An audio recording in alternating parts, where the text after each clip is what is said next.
This is Phantom Power.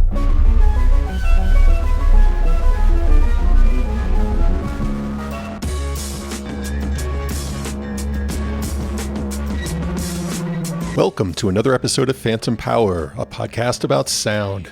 I'm Mack Hagood. Today we're talking about the strange and recursive loops that have happened in history between architecture, media theory, acoustic space, and media technology. You might not know it, but architectural theory had a profound impact on the history of media theory, which in turn impacted architectural innovations like the open plan office. And the unintended acoustic consequences of the open plan office led to new kinds of media technologies, like noise machines. It's a weird spiral that you might not know a lot about, but you soon will, thanks to my brilliant guest, Joseph L. Clarke, an associate professor at University of Toronto. But first, I want to share a little bit of news, and then I want to share what I hope might be a new feature on this podcast. First, the news. Last week, we crossed 75,000 total show listens. And if you're a skeptic like me, you might wonder, well, couldn't those be bots or something? But my podcast host, which is the Ohio company Blueberry, they keep track of this sort of thing. And one of the statistics that they'll provide is the amount of those listens that they call impactful plays. And an impactful play means that the listener listened to at least 75% of a given podcast episode. And I think they do it this way because a lot of people bail out when the credits begin to roll. So that's sort of how they measure if you're listening to the whole thing. They consider that 75% or more. Well, anyway, it turns out 85% of those 75,000 listens were what they would call impactful plays. And I know that these aren't huge numbers when it comes to, the big YouTubers or TikTokers of the world, but for a sort of niche podcast like this one, I don't know, that feels pretty nice. So thank you. Now, on to the new feature idea. Cyberpunk 2077, it's like you can create a whole character and they allowed you to do things like swap genitals, but you won't let me actually swap the voice. And it is so grating to have a black character that I built from scratch, from ground up, with a white ass voice. Like, it's really annoying. That's D.R.C. Charrington Neal, an assistant professor of English at Fairfield University, who sent me some messages while he was listening to last week's episode featuring audiobook narrator extraordinaire Robin Miles. I've gotten some fantastic feedback on the Robin Miles episode, but what really knocked me out was that Dr. Neal sent me some voice messages. And I was like, hello, where have you been all my life? I mean, I hear verbal responses to our shows from friends and family and people at conferences and people at work and stuff. But DRC's response made me think, why don't I open up a channel for people to give me some verbal feedback that I can include on the show? So I did a little bit of research and I found an app called SpeakPipe. And so now you can go to speakpipe.com/phantompower and you can just leave me a voice message that I could play on the show. So please do that. I would love for this to start to be a thing. And as for DRC's really interesting comments on his frustrations as a black gamer around the racialized ways that video game characters are voiced, stick around to the end of the show and I'll share his comments with you. All right, let's get to our interview today. Joseph L. Clarke, historian of art and architecture at the University of Toronto. I met Joseph at a public writing workshop at the University of Toronto, and I'm actually going to be talking more about that workshop in our next episode, which is about finding a literary agent. But Joseph and I really hit it off at that conference because we share an interest in the relationship between sound and space. He is an exceedingly good historian of architectural acoustics, and he's a really great writer. His 2021 book, Echoes, Chambers, Architecture, and the Idea of Acoustic Space, is a fascinating history of how architects have conceived of and manipulated the relationship between sound and space. In this episode, we'll talk about media theorist Marshall McLuhan and his architecturally inspired theory of acoustic space, which went on to have its own influence in the field of architecture. We'll also dive deep into the history of the open plan office and the theories of acoustic communication that inspired it, and the sonic disaster that it became, and the new media technologies that were invented in response to that disaster. And that's just what we'll cover in the public feed. For our patrons, we have another half hour of our interview in which we cover the full history of architectural acoustics, going back to the ancients and going all the way forward to our computer models of today. It's really fascinating. And you'll also hear Joseph's What's Good segment, which is one of the best I've ever had someone do for the show. We could really use your support as a patron. I have some great students who are helping me out, and they're learning a lot along the way. But if we could get more supporters on Patreon, I could hire a freelance editor to help me out some. You know, each one of these episodes takes 25 to 30 person hours at a minimum. That's just the dead minimum. And most of that, to be honest, is me. So if you want to unburden me a bit, go to patreon.com/phantompower and join. Membership starts at only $3 a month. You'll get all of our bonus content and our What's Good segments and my huge appreciation. Okay, here's my interview with Joseph L. Clarke. His mic's a little crunchy, but the ideas were so cool, I stopped noticing pretty quickly. I think you will too. Enjoy. All right, Joseph, welcome to the show. Thanks, Mac. You were just telling me before we started recording that you are in Paris right now, and you're in like some kind of 17th century building. Is that correct?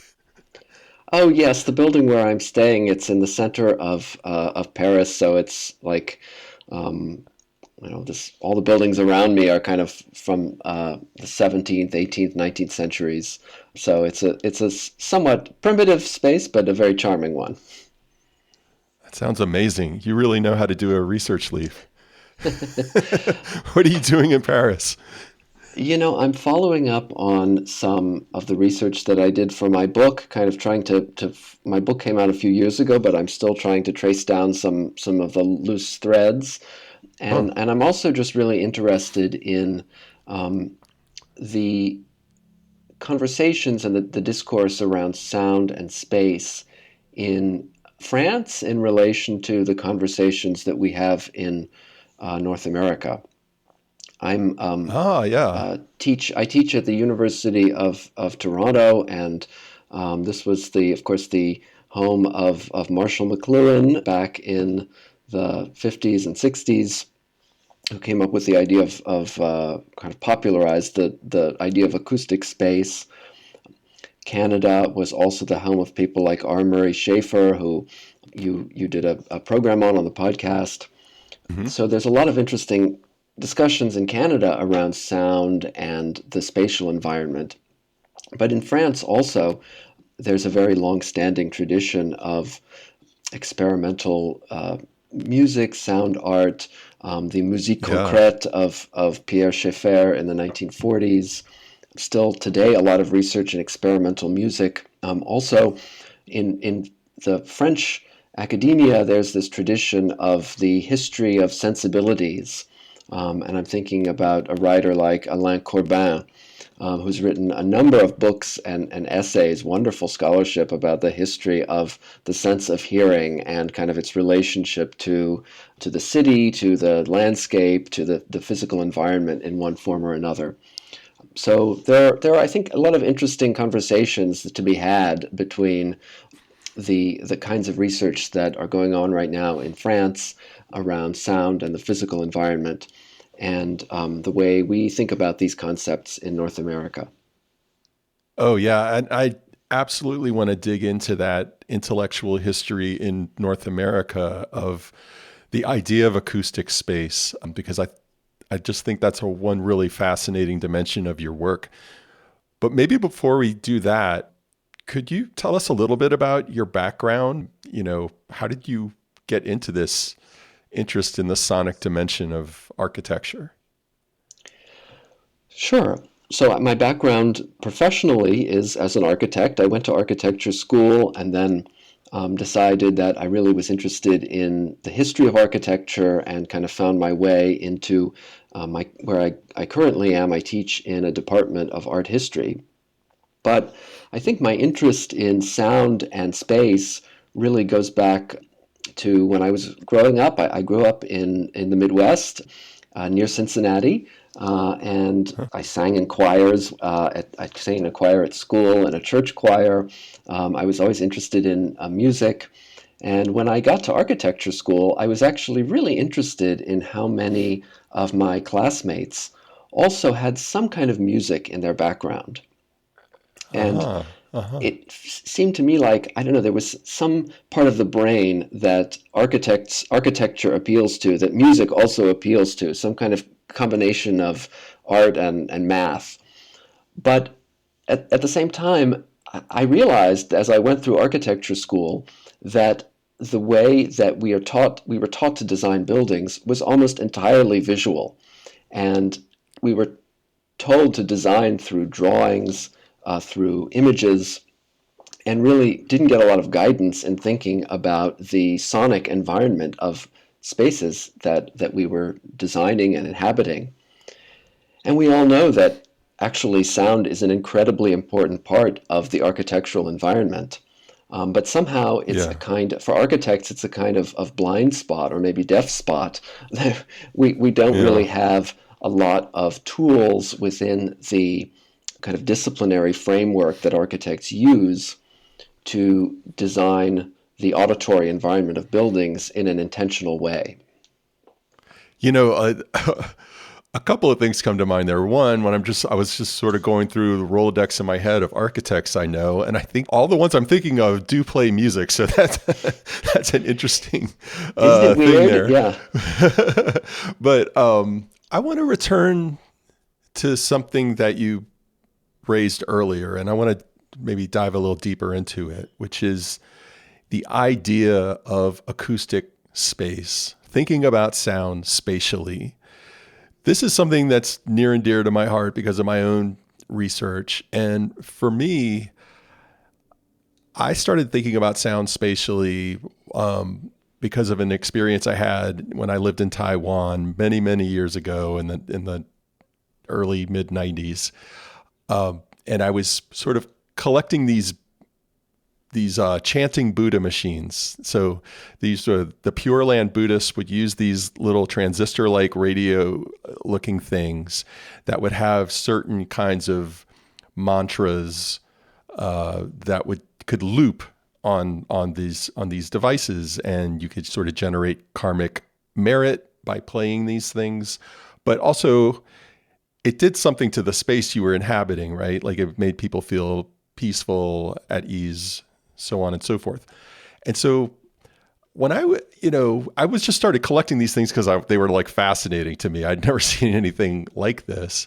And then much, much later, I was in grad school and I was reading Henri Lefebvre's The Production of Space. And Lefebvre talks about space not as just some kind of emptiness, but actually like a co-production of our mental ideas about space, our social enactment of space, so to speak, and the material dimensions of space, and that those three things together actually create the spaces we inhabit, and that so space is not just material, it's also representational and it's social. And when I read that, it brought me back to those Buddha machines that I collected, right? So I was like thinking, oh yes, those technologies are using sound in a way that's social, but it's also spatial. It's creating a certain kind of space that a person can inhabit. And that's really what set me off on all my research into white noise and noise canceling headphones and so forth, was thinking about how we could construct a particular lived space through sound.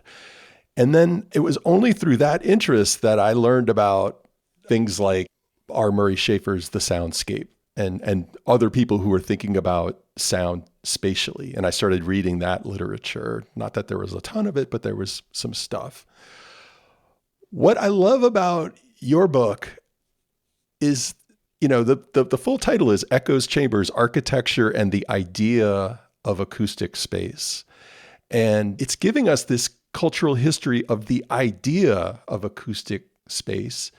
Actually, this idea, at least in that terminology, acoustic space, is a very recent vintage, right? Like, this is Marshall McLuhan, and it is also architecture's influence on Marshall McLuhan. So I'm wondering if maybe you can talk about how McLuhan put this idea on the map and how it influenced people like R. Murray Schafer, who are going to be, familiar to our listeners. That's what a great question, and I mean that's fascinating about the Buddhas and the whole your Taiwan story. I just wanted to pick up also on you brought up Lefebvre and the production of space, which is great, and I just wanted to add that architecture is such an important part of that, and Lefebvre talks about the role of architecture in producing space. So I think it's so important to think of space not just as a kind of neutral container that's already there that we just fill with stuff, Right. but the space as it's lived in and as we understand it and occupy it socially is actually produced by us and by, as you say, by the kind of material world, including architecture.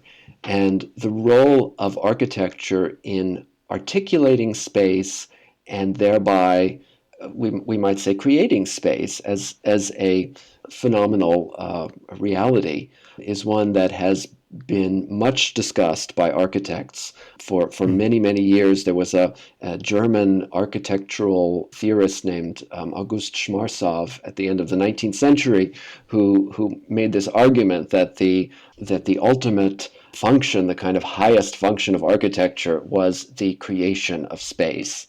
And this was a really important idea for the early 20th century modernists at the Bauhaus, for architects like Le Corbusier. The idea of actually using architecture to produce a kind of space was absolutely central, which is why if we leave out the sonic dimension and we think about architecture purely in terms of a visual construction, then we end up with a really impoverished idea of space that is limited to only to one of our senses and leaves out the incredibly rich and clearly very important dimension of sound. Now, so your question was about McLuhan. Yes, it's really interesting. McLuhan, who taught at the University of Toronto, where I teach now, actually had a number of colleagues involved with architecture and architectural history. One of his colleagues at the university was named Jacqueline Tirette, she was actually an urban planner and was connected with a group called CIAM, or the CIAM. It's the Congrès International d'Architecture Moderne, which was kind of a group, sort of network for architects from all over the world who were broadly aligned with the modernist movement, with the international style of architecture and urban design, and would share their ideas. And so this woman, Tirette, was the conduit for McLuhan to really be influenced by all of these ideas of modern architects. And particularly the most important influence on him was a art and architectural historian named Siegfried Giedion. So he was a Swiss historian who wrote one of the earliest histories of architectural modernism, really as it was happening in the 1920s, as European architects were beginning to design these radical new kinds of buildings. Giedion was writing a book, sort of in real time, chronicling these developments, and again really thematizing this idea of architecture as the construction of space. And so McLuhan discovered Giedion's writing and was deeply influenced by it, deeply moved by it. He wrote later on in his life about how radical he found Gideon's historical writing.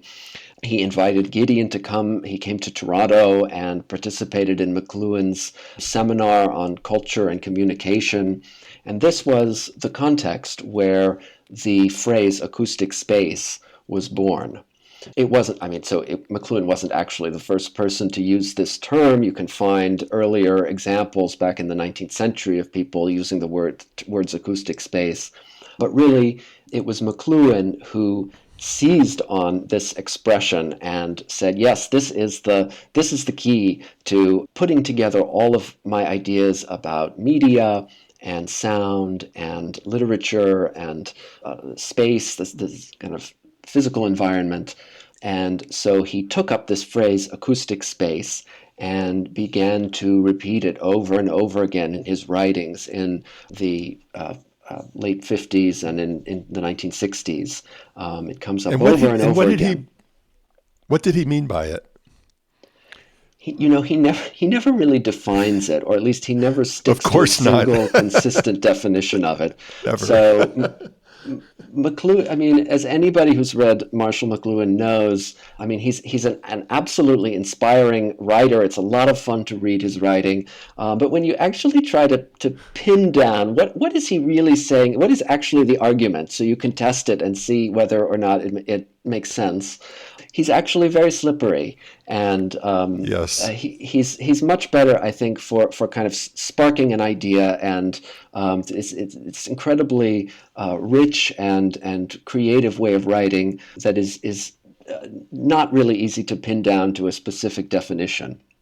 So I think you can see how an idea like acoustic space would be generative of ideas like media as the extension of man, one of his concepts, right? Like the idea that we are bodies in space and that our communications media are ways of extending the body. Our technologies are ways of extending the body. And then, of course, he has this sort of problematic way of historicizing our means of communication and extending our bodies based on these different eras that are allegedly happened. One of the critiques that you and others have made is that even though this is a provocative idea, and like you say, it can be very good to think with, it also prevents us from thinking about the interplay of the senses within a given era, right?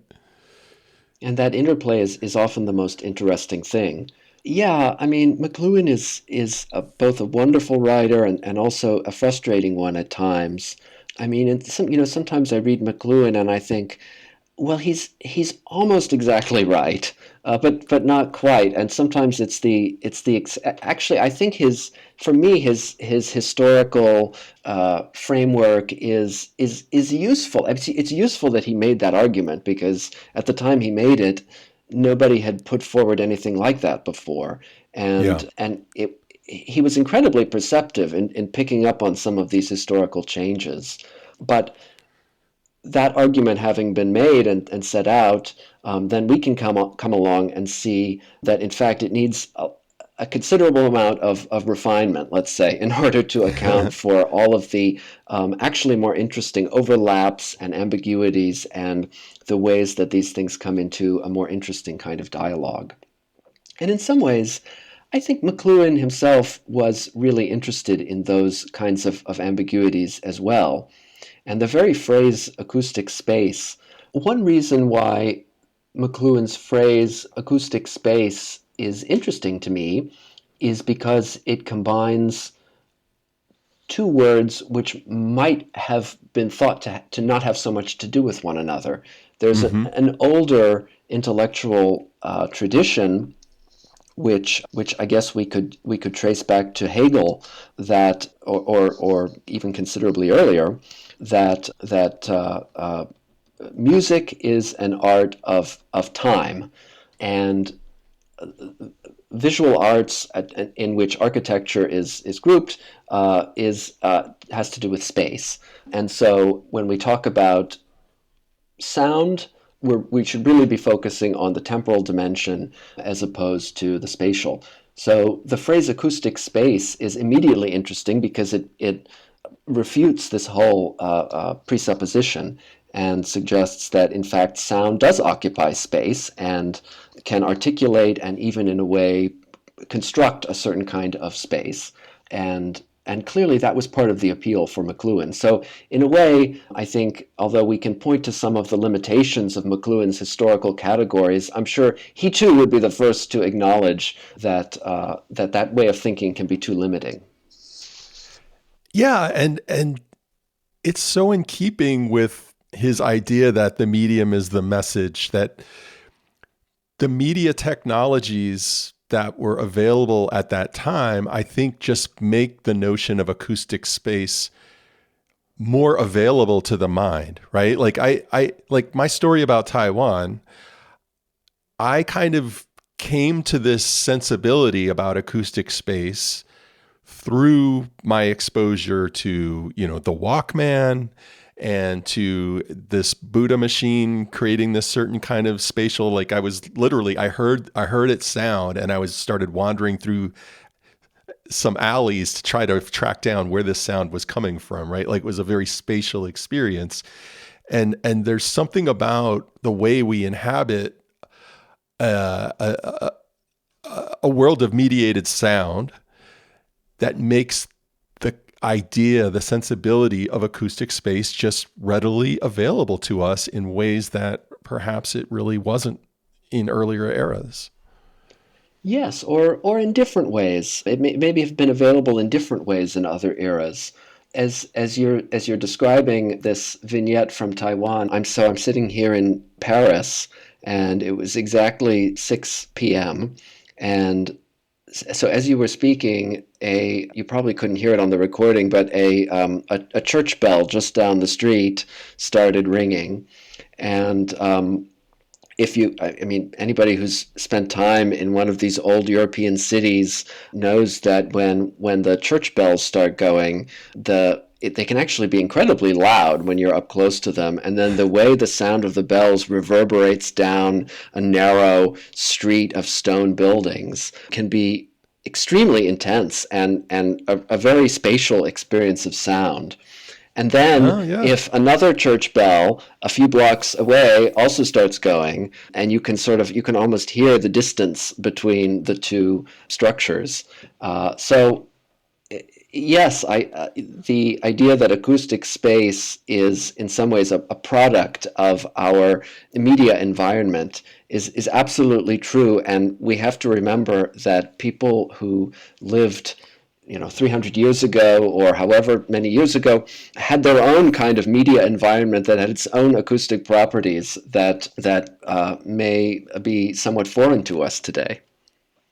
Yeah, fair enough. Absolutely. Now that we've discussed McLuhan and his concept of acoustic space, maybe we can sort of segue into talking about open plan offices, because it turns out McLuhan is sort of a player in that narrative as well. You recently wrote this article, Too Much Information, Noise and Communication in an Open Office, and I was thrilled to read this because when we first met, I was telling you, we met in Toronto at a writer's workshop, and I was telling you about the book project I'm working on. And one of the chapters, it's probably the least researched chapter that I want to do is think about the role of offices, especially open plan offices, in people's adoption of things like white noise machines and noise canceling headphones, because, quite often when we're thinking about what kinds of pressures cause people to use these technologies, and I ask people, one of the big villains is the acoustic disaster zone of an open plan office. And yet, as you point out, the people who originally designed this kind of space, they were thinking about acoustic communication. It's not like they didn't think about sound. They thought a lot about sound. So maybe can you sort of walk us through the early history of the open plan office. What were people trying to accomplish? Where does this concept come from? Open plan offices started to become really popular in the 20th century, especially around the mid 20th century, fundamentally because of money, because it was cheaper to build one big open space and put a bunch of office workers in it, all sharing the same environment, rather than building a bunch of separate offices separated by walls and with a kind of corridor connecting them. This became possible with the advance of steel and reinforced concrete construction, so you could have big, wide open spaces in buildings, fluorescent lighting, modern air conditioning technology, all made it more possible and more appealing to construct these kind of vast open spaces.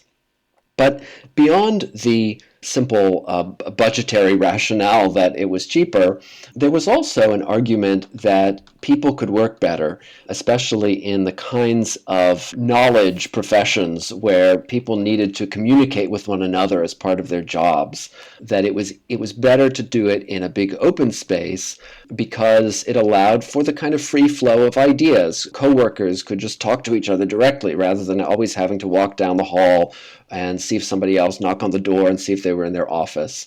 So for a lot of businesses, and this is sort of goes along with the rise of the knowledge economy that we kind of often talk about in the post-World War II period, a lot of corporations started turning to these big open plans thinking that it would improve the way that people work. And of course, as you can imagine, sound and the acoustic environment is entangled in this idea in so many ways. Yeah, and one of the points that you make that I really enjoyed was we see this transition from pre-World War II, thinking about the office as a machine, to after World War II, starting to think of the office as a computer, and that the circulation of information verbally between people in this knowledge work, milieu becomes sort of like definitional of what is being done in an office. Like that's starts to be the conception of what we're actually doing when we're in an office. We're circulating information. And so it would make sense to sort of reduce those physical barriers to our verbal communication with one another, because we're all really just nodes in a network of information, right? Exactly. We're just one big brain, and you wouldn't want to divide your brain with a bunch of walls, right? You want the brain to be whole. Exactly. We're one giant brain, and this idea really reflects the rise of cybernetics in the post-war period. Mm-hmm. This incredibly fashionable, interdisciplinary way of thinking about communication and control systems in anything from an actual digital computer to a whole society and kind of how it works. But a very influential field in the study of management and business in the post-war period, and so very influential on the design of offices. And can you tell us a little bit about the German roots of the open plan? Because this was something that I wasn't really aware of until I started reading your work. Yeah, I see the history of open plan offices as a kind of dialogue between essentially American and German designers and executives. So some really crucial steps happened in Germany. Of course, if we think about the history of modern architecture in Germany, the Bauhaus, architects like Walter Gropius or Ludwig Mies van der Rohe were incredibly important in promoting taking industrial means of making buildings and developing a kind of aesthetic style for them, and really developing design methods and selling these to the public to make big modern steel and glass and concrete buildings stylish and to give them a kind of aesthetic sensibility. So the open plan was an incredibly important part of that. The building of the Bauhaus, which was designed by the architect Walter Gropius in the 1920s, had a big, essentially open plan workshop studio space. So if you think about hundreds of design students in the 1920s went to school and learned design in a giant open plan space. So it was an incredible tool for the kind of propagation of this idea of modern architecture. So in the post-World War II period, the Germans, especially in West Germany, were really interested in open plan office design. And of course, West Germany in this period had a very direct dialogue with the United States. There was a lot of Marshall Plan money flowing into West Germany to kind of support the economic rebuilding. And so a lot of German companies were adopting models of American business, and also a lot of German ideas were finding their way into North America as well. So I'm interested in this kind of dialogue between the two countries and how it shaped the design of workplaces. And you talked about the, I don't remember how it's said in German, but it was the idea of the landscape office. It's one of these wonderful German words that's just taking a bunch of words and putting them together. It's a Bürolandschaft. So this is a term that a couple of they were kind of office consultants, came up with around 1960. They were two brothers named Eberhard and Wolfgang Schneller, and companies would hire them not just to redesign their physical environment, that was part of it, but really to rethink the whole way that the office would be organized, rethink the work processes. And so they became incredibly influential consultants, and they invented a kind of model of the office that they called the Bürolandschaft, or landscape office, which would be a huge, completely open interior space. And these were much larger building floor plates than had been customary in office buildings up until this time. And so again, it's really these new technologies like fluorescent lighting and air conditioning that make this possible. But it was very important for them that the space be completely open so that co-workers could have this direct exchange with one another. And it was a somewhat utopian idea that more communication is always better. And for those of us who actually have experience working in open offices, you might think, you're banging your head against the wall when you hear that, because we all can think of the aggravations and annoyances that come from having too much communication with our coworkers. Yeah, and that is so fascinating to me, because as someone who has worked in an open office and had that kind of frustration and just felt like, oh, this is just a cheaper way, to toss us all into one big room and they don't care what our experience is.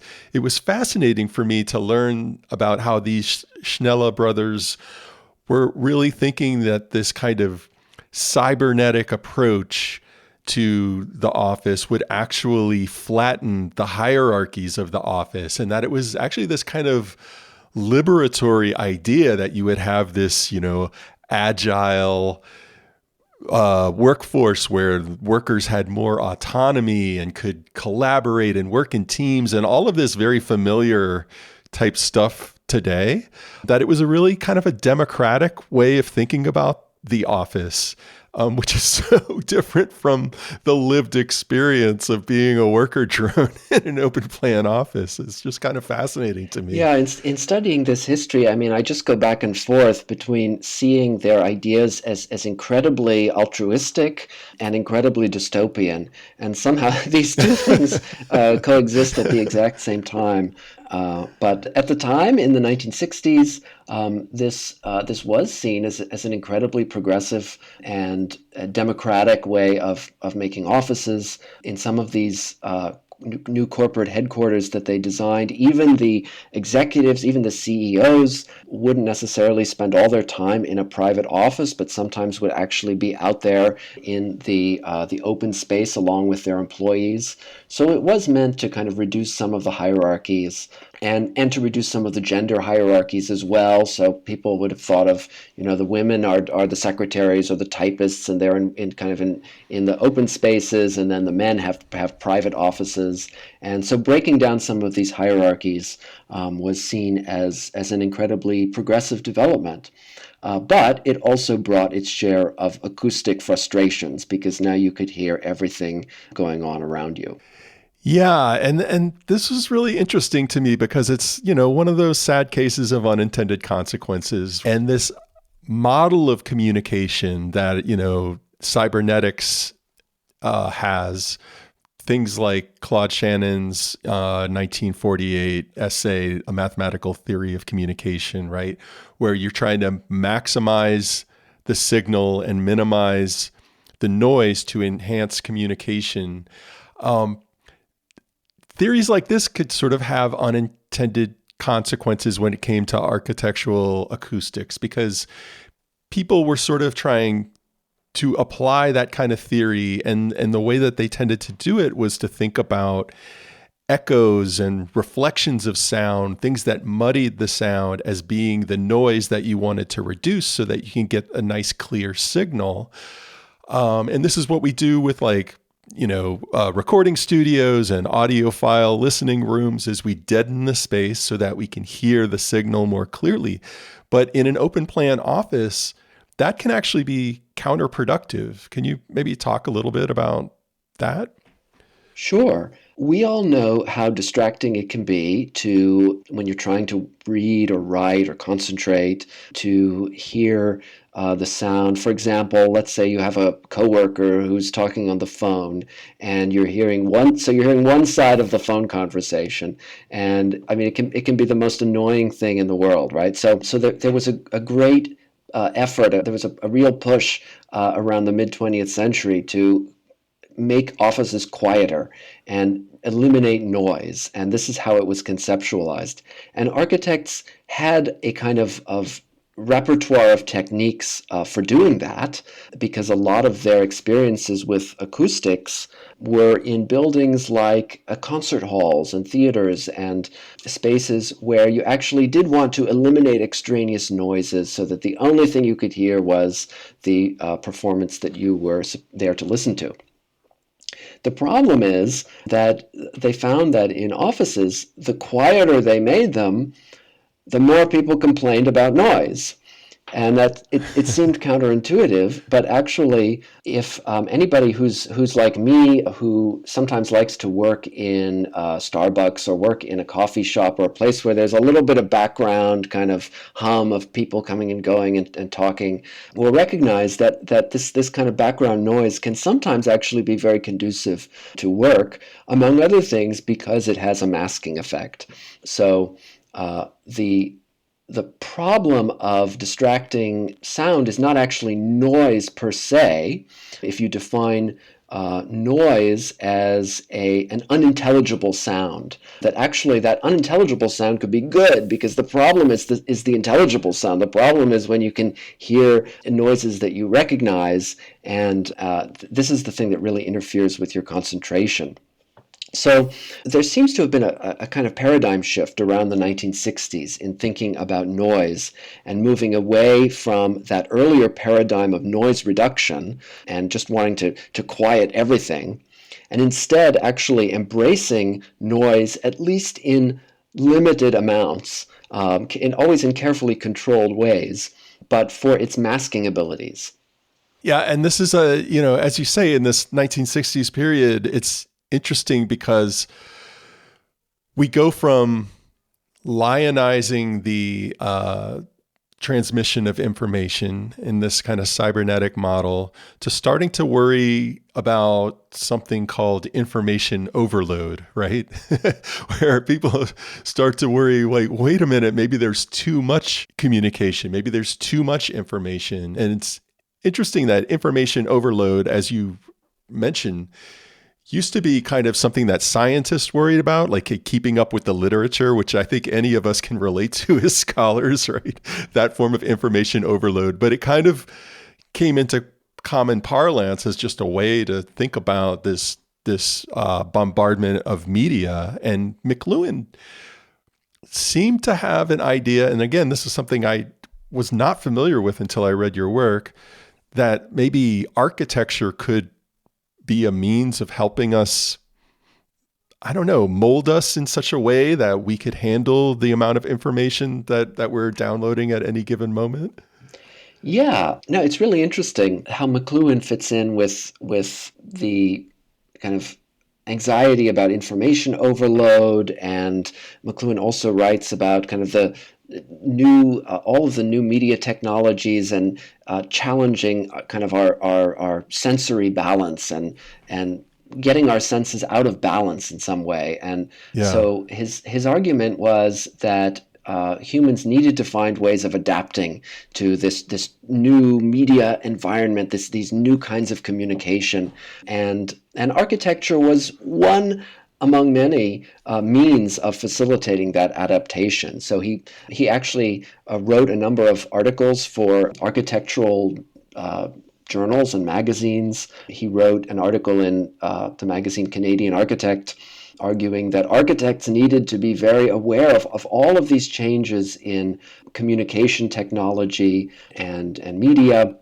and to be really keyed into them, because the special vocation of architecture, he thought, was to help architecture and really all of the arts, was to train people's sensoria to be able to deal with the new media reality that we're living in.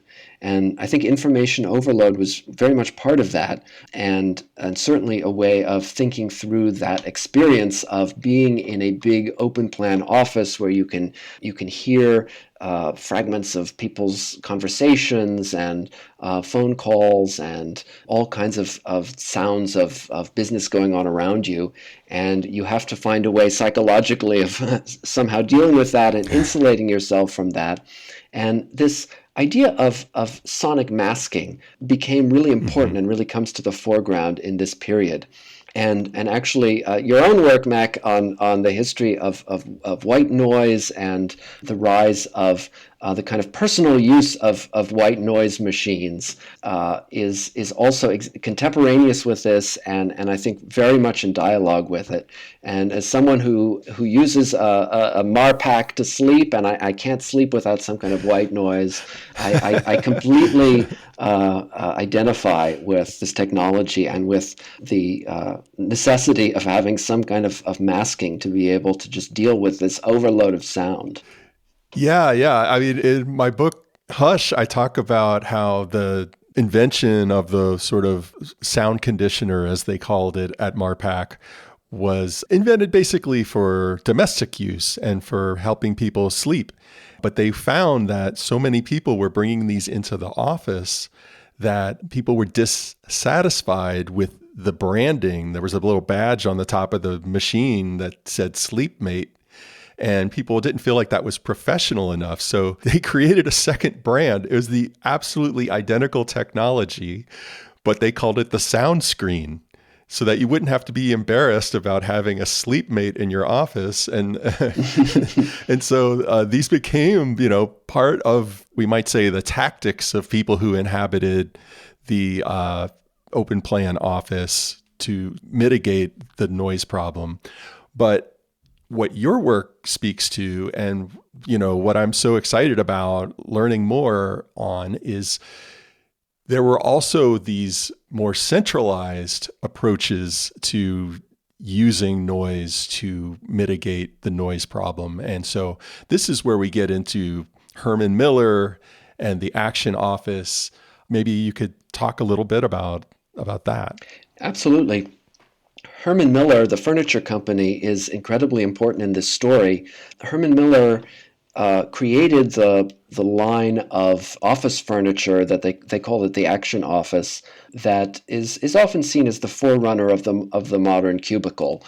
Essentially, up until that point, Herman Miller was primarily a residential furniture company, and they kind of found their way into selling office furniture as well. And then this Action Office concept really took off and seemed to just catch the kind of zeitgeist, just as American businessmen were starting to discover the Bürolandschaft, that German kind of experimental open office idea.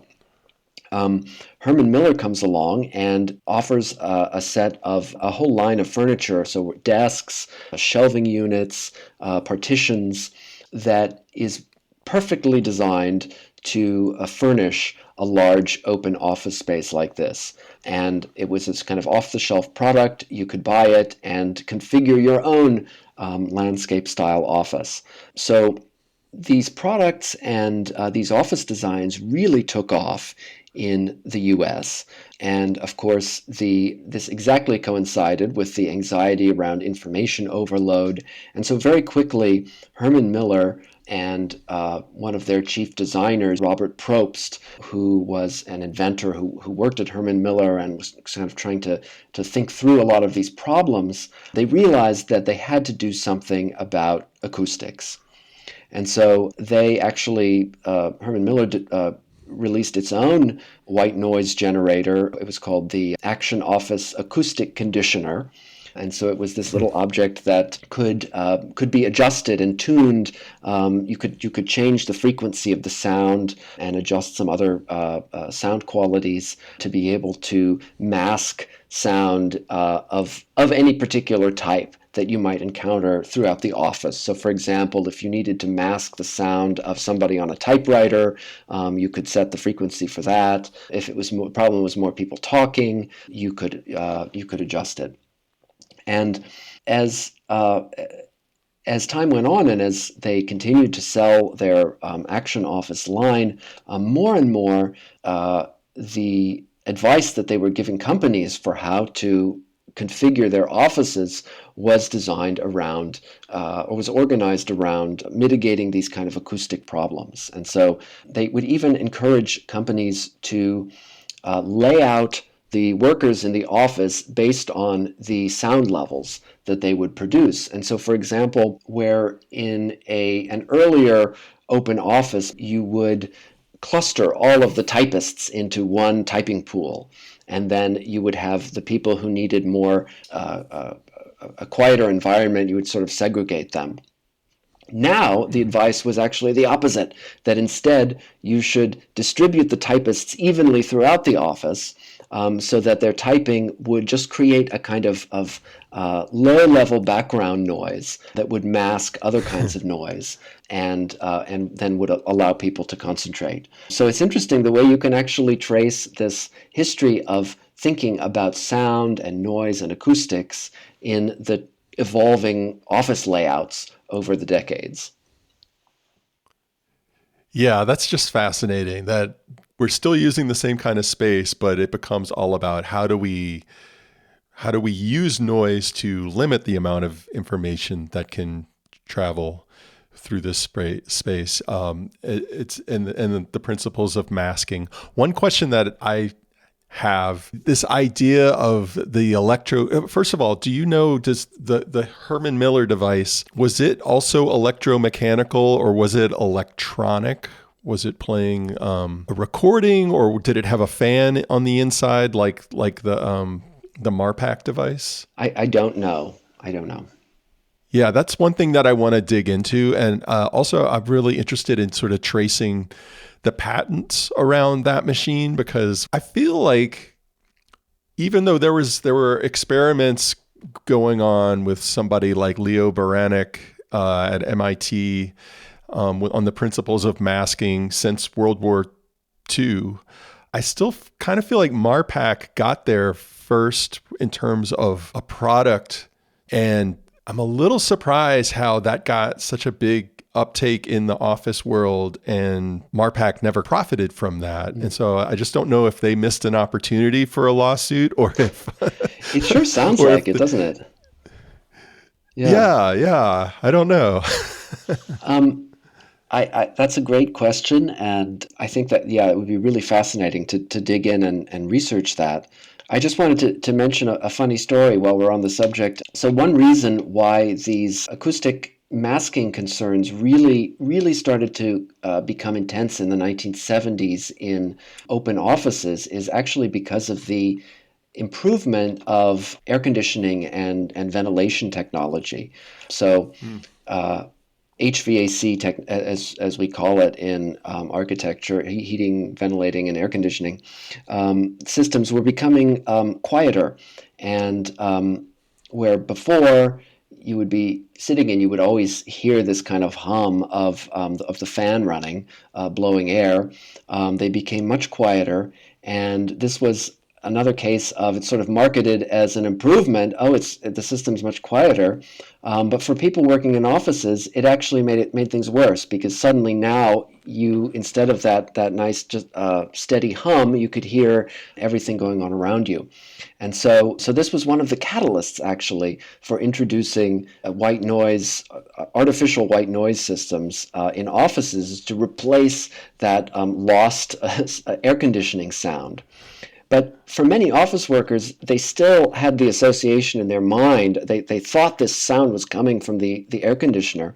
And so there's one story of an office where the white noise generator broke down, and suddenly people were having trouble working, and they all complained that they were suddenly feeling hot because the air conditioner stopped working, which was totally not true. The air conditioner was fine, but they subjectively felt like something was wrong because they couldn't hear the noise anymore. So eventually the company had to let everybody go home for the day because everybody was complaining about heat. Oh yeah, that's really hilarious.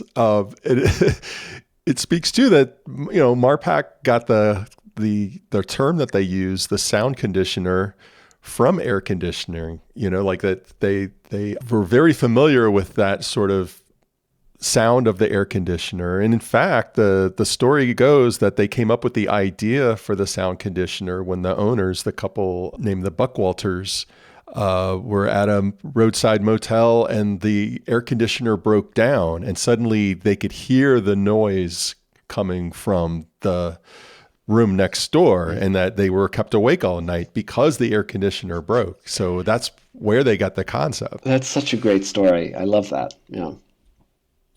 So today we are in a new era in which people communicate through computers. We're no longer just emulating a computer, arranging an office to be a giant brain.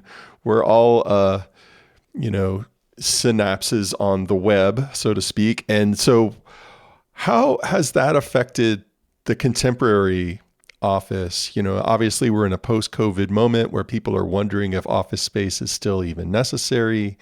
When it comes to architectural acoustics and noise and the office, what's the story today?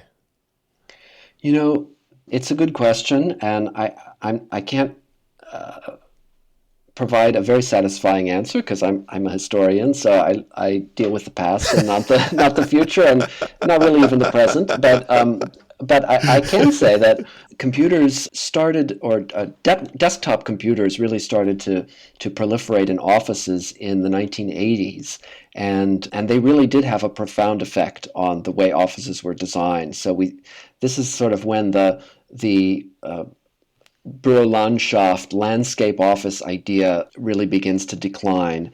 And in fact, there are examples of these former open offices being converted in the 80s into more compartmentalized offices, or sometimes into just the kind of grids of cubicles that we're all familiar with, a sort of dystopian cubicle farm.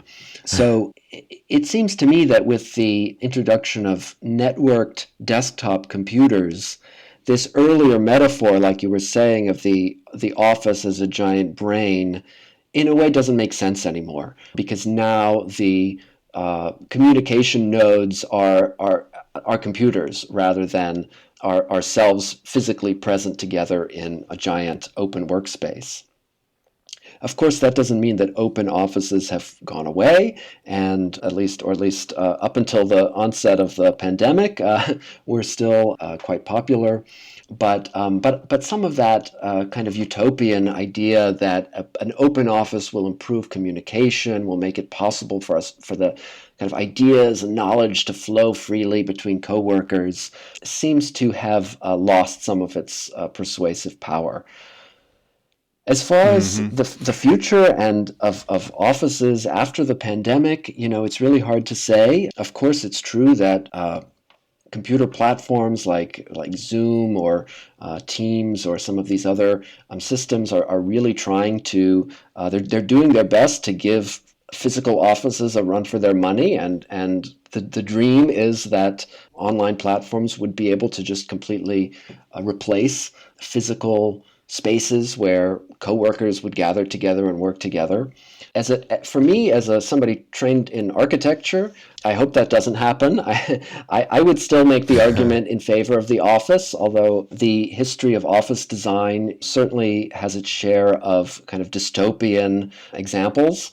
I guess part of me, at heart, I still believe in the value of having physical environments where people come together and interact in person and collaborate on projects together. And I think, of course, the sonic dimension of that is incredibly important to be with other people in a shared acoustic environment. But I do think it will be a challenge for office designers as well as for companies to make that case for what kind of value a physical shared office brings in a world where, as you say, we can communicate perfectly well or reasonably well through a digital network. Yeah, there's a very interesting tension at play right now. I mean, on the one hand, we have a lot of people post-pandemic who are like, why should I come into the office at all? On the other hand, we've also seen the rise of co-working spaces where people who are digital nomads, so to speak, are feeling like they lack a sense of community and want a space where they can still be at least in proximity to others. So it is a very strange time for the office.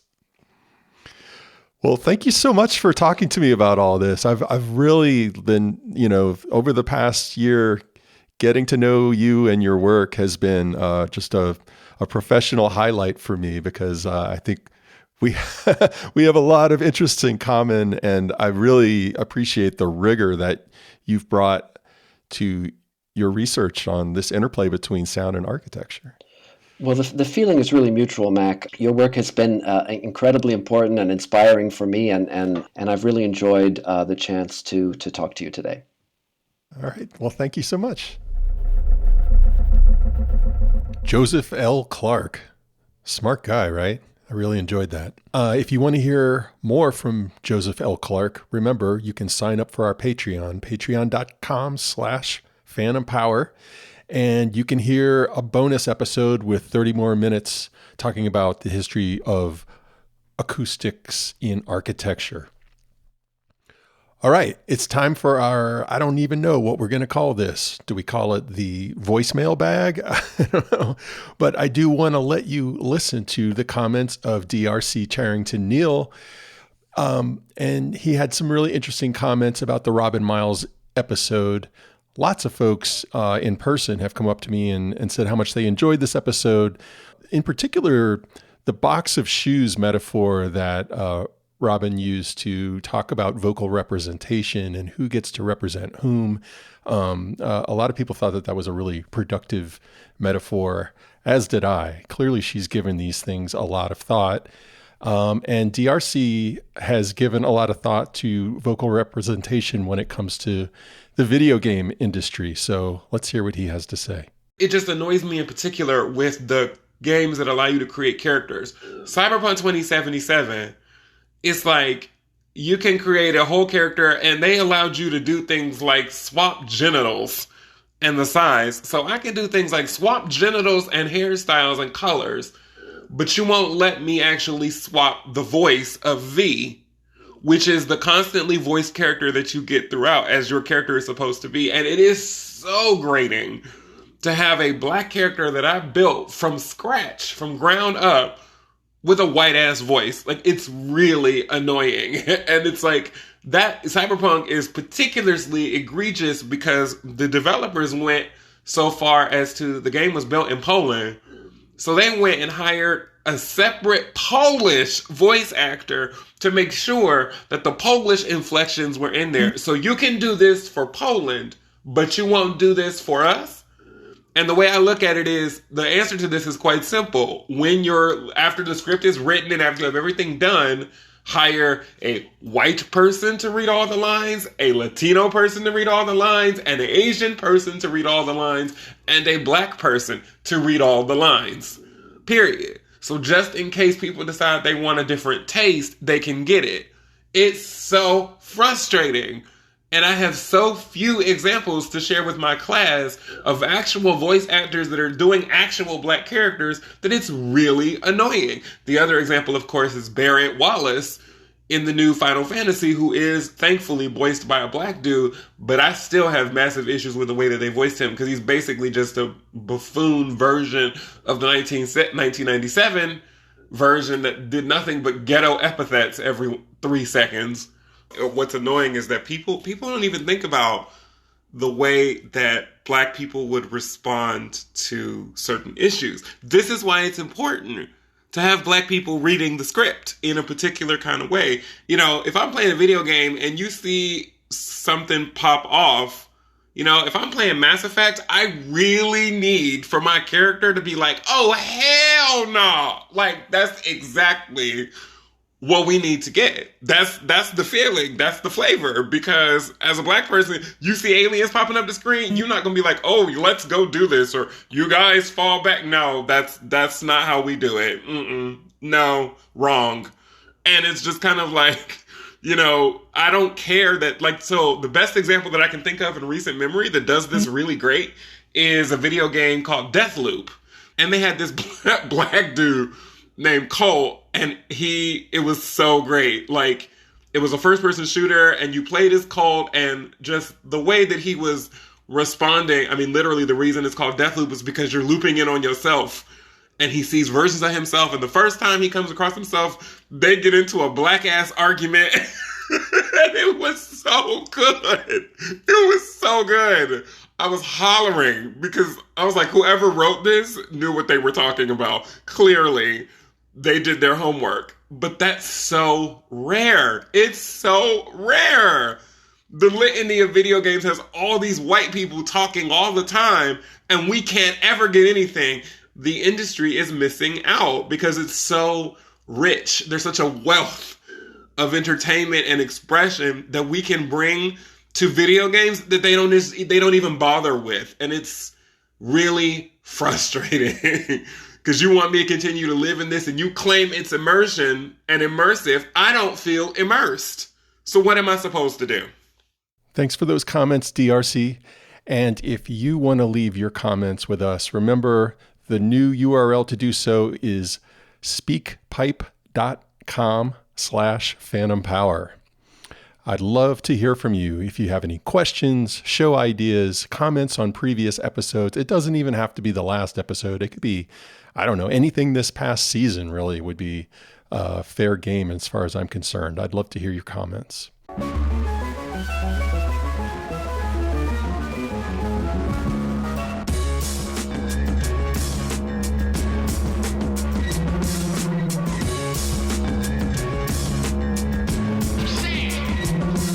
And that's it for this episode of Phantom Power. This episode was edited by Niso Sasha and myself, with transcription and web handiwork by Caitlin Fan. And the music is by Blue the Fifth. I'll be seeing you guys in a couple of weeks. Bye.